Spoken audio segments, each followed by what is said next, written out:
आजाद Kashmir assembly के हल्का LA-15 में जिमनी इलेक्शन पीपल्स पार्टी ने मैदान मार लिया। जाले उम्मीदवार ज़िया कमर 25,755 वोट लेकर कामयाब। नून लीग के मुश्ताक मिन्हास 20,485 के साथ दूसरे नंबर पर।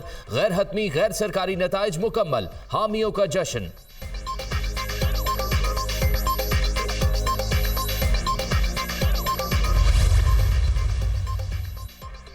ज़िया कमर की फतह बाद के अवाम के एतमाद के मजहर वोटर्स ने पैगाम दे दिया कि कराची से कश्मीर तक पीपल्स पार्टी एक जिंदा हकीकत है। आसिफ जरदारी की मुबारकबाद। कराची और मुल्तान के बाद आज़ाद कश्मीर में भी तीर चल गया। बिलावल भुट्टो की भी मुबारकबाद। कारकुनों को शाबाश।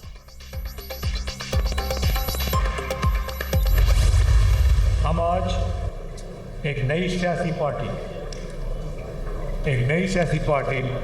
इस्तेहकाम पाकिस्तान पार्टी की बुनियाद रखने आए।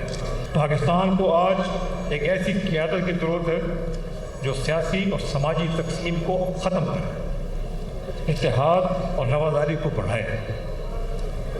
एक ऐसी क़यादत चाहिए जो कौम को उम्मीद का कौमी बयानिया दे। अब 9 मई के वाक़यात ने पाकिस्तानी सियासत को तब्दील करके रखा। मैं अपनी दिल की गहराई से ये बात करना चाहता हूँ, दिल की गहराई से, कि अगर हमने 9 मई के मतलूबा सातों और शर्मसंदों को अंजाम तक ना पहुँचाया तो फिर सियासी मुखालफीन के घरों पर हमला भी काबिल कबूल समझा जाएगा और ये हम कभी नहीं होने देंगे इंशाल्लाह। मुल्क के सियासी उफक पर नई जमात का इजाफा। इस्तेहकाम पाकिस्तान पार्टी मैदान में आ गई। मौजूदा मुल्की हालात के बायस सब परेशान। हमने मिलकर बेहतरी की जदोजहद का फैसला किया है।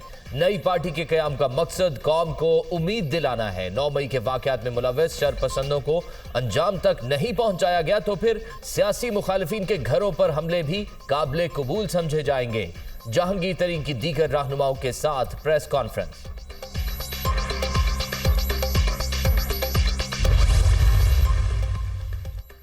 दिल के पपोले जल उठे सीने के दाग से। इस घर को आग लग गई घर के चिराग से।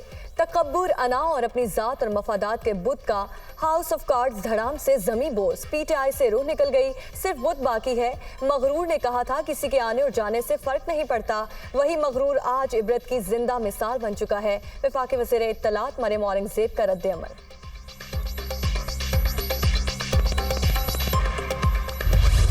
ये जो लोग पार्टी छोड़ के जा रहे हैं इनको मैं सलाम पेश करता हूँ। हमें टोटल 5 लोग पंजाब असेंबली के छोड़ के गए थे, किसी को गद्दार नहीं कहा, सबको वापस लिया। हमारे पास हर जगह PP के NA के कैंडिडेट्स मौजूद हैं। हमारे पास गुंजाइश नहीं है नए लोगों की। तरीन साहब और हम एक साथ चलेंगे। हमारा उनसे एक अच्छा इल्हाक है। PTI को छोड़कर जाने वालों को सलाम। पंजाब में हमारे पास हर सतह पर उम्मीदवार हैं। जहांगीर तरीन के साथ अच्छा वर्किंग रिलेशनशिप है। अलायंस का फैसला पार्टी करेगी। जहां मुमकिन हो सीट एडजस्टमेंट की जा सकती है। अता तारड़ की मीडिया टॉक।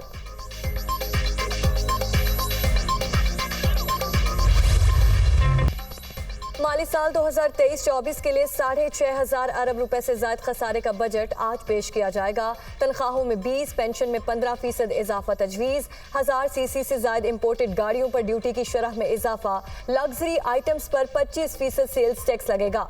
दिफा की मद में 1,800 अरब रुपए मुख्तस किए जाएंगे। बेनज़ीर इनकम सपोर्ट प्रोग्राम के लिए 430 अरब रुपए रखे जाने का इम्कान। अहम खदोखाल सामने आ गए।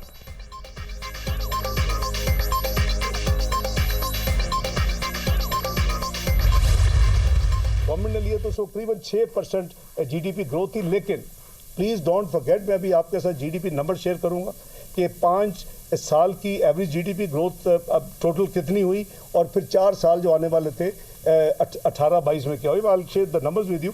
लेकिन 6% तो थी, लेकिन डोंट फॉरगेट के दूसरे साल में वो -1% थी, तो बेस बहुत नीचे चला गया था। 72.3 बिलियन डॉलर जो इम्पोर्ट थी वो रिड्यूस होके कॉन्ट्रैक्ट होके 51.2 बिलियन डॉलर है। ये 11 महीने के नंबर। इसमें 29.2% की कमी आई। हम एग्रीकल्चर पे फोकस कर रहे हैं, कल आपको तफासील मिलेंगी बजट में इंशाल्लाह। हम इंडस्ट्रियल जो है जितनी सपोर्ट दी जा सकती है वो हम देंगे। हम एक्सपोर्ट प्रमोशन के लिए इंसेंटिव्स देंगे। हम IT के सेक्टर को इनकरेज करें जहाँ बहुत बड़ा स्कोप है। हम रेवेन्यू मोबिलाइजेशन के लिए हमारी पूरी एफर्ट होगी। रवा माली साल GDP ग्रोथ 0.29% रिकॉर्ड, बरामदात में 12.1 और दरामदात में 29.2% कमी। जुलाई तमई तजारती खसारा 40.4% कम। बैरूनी कर्जों का हजम 24,000 अरब रुपए। बेरोजगारी की शरह 6.3% रिकॉर्ड। मुल्क में 45 लाख अफराद बेरोजगार, 8,29,000 से जायद बैरून मुल्क मुलाजमत के ख्वाहिशमंद। शहरों में बुनियादी अशिया पर महंगाई 16 और देहात में 20% होने का एतराफ। वफाकी वजीर खजाना ने इक्तसादी सर्वे पेश कर दिया।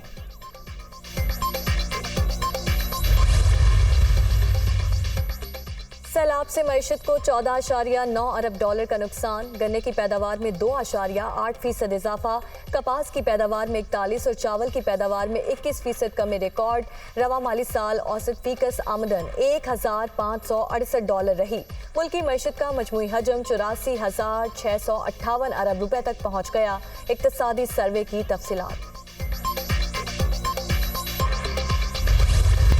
हमें अपने इंटरेस्ट को, मुल्क के इंटरेस्ट को उजागर करना चाहिए। हमें बताना चाहिए लोगों को, ये एजुकेट करना चाहिए। तो इसलिए मेरा ख्याल है कि जो लोग घबरा के रुपए कन्वर्ट करके डॉलर या सोना रखते हैं उनको आप एजुकेट करें कि ये काम करना बंद कर दें, पाकिस्तान ठीक हो जाएगा। CPI है, कंज्यूमर प्राइस इंडेक्स, ये जुलाई से मई के नंबर्स अब अवेलेबल हैं और ये 29.2% CPI है। इसको अगर आप कोर इन्फ्लेशन देखें, CPI देखें, वो हेडलाइन इन्फ्लेशन है। आपको ज़्यादा रेलेवेंट जो होता है वो कोर इन्फ्लेशन है। कोर इन्फ्लेशन आपकी अर्बन 16% है और जो आपकी कोर इन्फ्लेशन रूरल है वो 20%। 6.1% तरक्की के दावे महज दावे ही थे। PTI दौर में करंट अकाउंट खसारा 4.7% बढ़ा। साबिक दौर में गर्दिशी कर्जे भी 2,467 अरब तक पहुंच गए। मौजूदा हुकूमत मौशी इस्तेहकाम के लिए कोशा। अगले माली साल के लिए 5 अहदाफ मुकर्रर। रोड मैप भी तैयार कर लिया। किसान पैकेज, सनतों और IT के शोबों की तरक्की को तरजीह दी जाएगी। डॉलर के कदर में इजाफा मसनूई है। घबरा कर सोना जखीरा करने वाले ऐसा ना करें। मौजूदा मुश्किलात से जल्द निजात पालेंगे। वज़ीर खजाना इसहाक डार की प्रेस कॉन्फ्रेंस।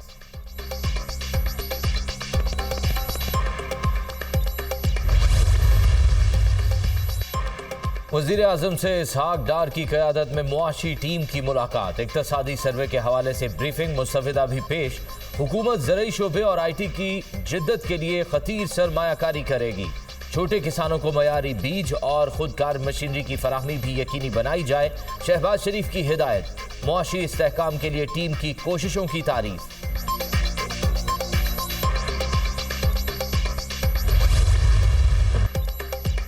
मुआशी ग्राफ ऊपर जाते जाते नीचे आने लगा। 2017-18 के दौरान 6% तक तरक्की। रवा माली साल 6.29% पर आ गई। कर्जों की वापसी के हजम में इजाफा। हुकूमत अवामी फलाह बहबूद के मंसूबों से हाथ खींचने लगी। रवा माली साल के पहले 9 माह में SDP पर 292 अरब रुपए खर्च। गैर मुल्की सरमायाकारी की सूरत हाल भी मायूस कुन।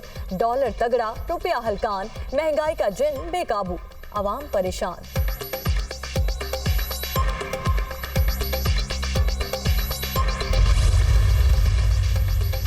मुश्किलात से दो चार मईशत पर कर्जों का बोझ। एक साल के दौरान 14,900 अरब रुपए इजाफा। 2022 में मजमूई हजम 43 अरब 705 अरब था, जो 58,599 अरब तक पहुंच गया। आइंदा माली साल 7,300 अरब रुपए कर्ज और सूद की मद में अदा किए जाएंगे। हुकूमती उमूर और दीगर अखराजात के लिए मजीद फंड्स दरकार। सूरत हाल तशवीशनाक होने का खदशा।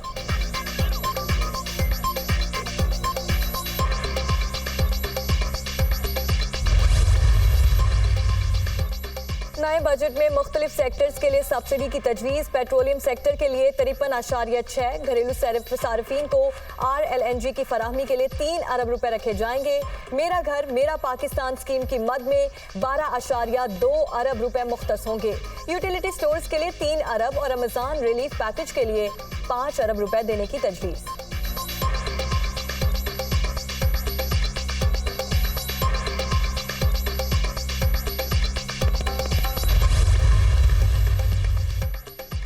नौजवानों, किसानों और खवातीन की तरक्की का मिशन। वजीर आजम ने इनकलाबी प्रोग्राम की बजट में शमूलियत की मंजूरी दे दी।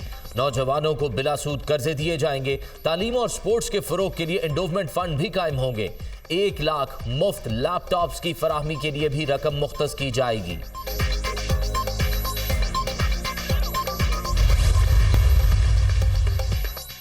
परवेज खटक की जानिब से भी नई पार्टी बनाए जाने का इम्कान। साबिक वजीर दिफा के मुख्तलिफ अरकान से राब्ते और मुलाकातें। धड़े का ऐलान जल्द मुतवक्के।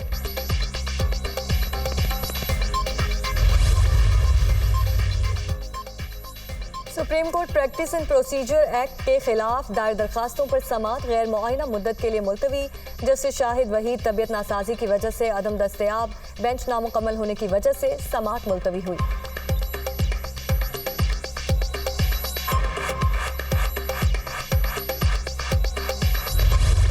ये नहीं हो सकता कि कुछ लोग जो हैं उनके खिलाफ एहतसाब होगा और बाकी लोग जो हैं वो बरी ज़िम्मा हो जाएंगे। तो इसमें कोई मुकद्दस गाय नहीं है और ये तमाम लोगों को अप्लाई करता है। इसमें सियासतदान भी आते हैं, होल्डर्स ऑफ पब्लिक ऑफिस में ब्यूरोक्रेट्स भी आते हैं। सुपीरियर कोर्ट जजेस हैं, उनके मामले जो है बिल्कुल वो सुप्रीम जुडिशल काउंसिल में भी जाएंगे। कमीशन कायम करना पड़ा। ऑडियो लीक्स में शवाहिद आ रहे थे जिससे कि हमें एक करप्शन का भी आंसर मिलता है। कोई भी मुकद्दस गाय नहीं। ऐसा नहीं हुआ कि होगा कि किसी का एहतसाब हो और किसी का ना हो। कौमी एहतसाब ऑर्डिनेंस सबके लिए है। ऑडियो लीक से हमें करप्शन का आंसर भी मिला, इसलिए कमीशन कायम करना पड़ा। जजेस के मामले पर सुप्रीम जुडिशल काउंसिल में भी जाएंगे। अल-कादिर ट्रस्ट में नए शवाहिद सामने आए हैं। कोई डील हो रही है, ना ही होनी चाहिए। मुआविन ख़ुसूसी इरफान कादिर की प्रेस कॉन्फ्रेंस।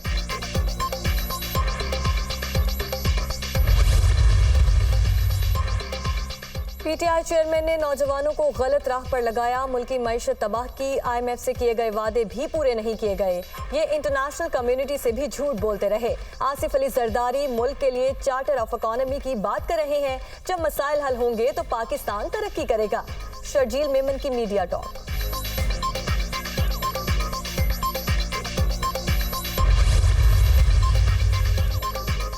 जिना हाउस हमलों में मुलव्वस 13 खवातीन का जिस्मानी रिमांड मुकम्मल। इंसदादी दहशतगर्दी अदालत ने खदीजा शाह और दीगर को जेल भिजवाने का हुक्म दे दिया।